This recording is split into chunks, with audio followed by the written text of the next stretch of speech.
Tous une gare pour décor et un public clairsemé, les Oscars à l'heure de la pandémie, une 93e édition que vous avez suivie pour Europe 1. Angèle Châtelier, bonjour. Bonjour. Et au cours de laquelle des Français ont donc brillé. Oui, d'abord La Très Belle Nuit de Florian Zeller, son premier film The Father reçoit 2 Oscars, celui du meilleur scénario adapté pour lui et l'Oscar du meilleur acteur pour Anthony Hopkins qui devient à 83 ans l'acteur le plus âgé à recevoir un Oscar.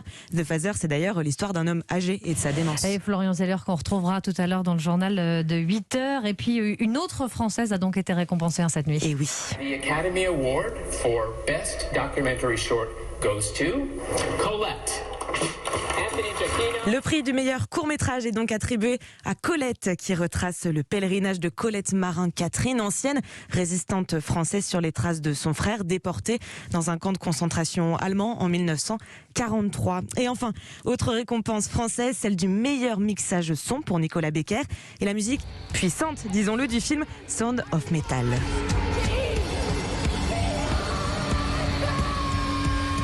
Une musique qui réveille, puisque le film raconte la perte d'audition d'un batteur de heavy metal. Il y a une autre musique qui a résonné cette nuit. Là, c'était du jazz. C'était du jazz, autre C'est ambiance. autre chose. Celle du film Saul, sacrée meilleure musique originale.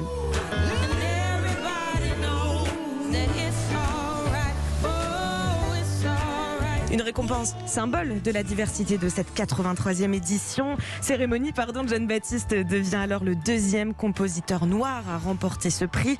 À noter aussi Chloé Zhao, née en Chine, qui repart elle aussi avec 2 Oscars, celui de la meilleure réalisatrice et du meilleur film pour Nomadland. À tour d'horizon de ces Oscars avec vous, Angèle Châtelier. Et on retiendra également ce 3e Oscar pour l'actrice américaine Frances McDormand pour son rôle dans Nomadland. Elle incarne une veuve sillonnant les routes dans son camping-car. Ils ne sont que 7 à avoir ainsi été 3 fois récompensés.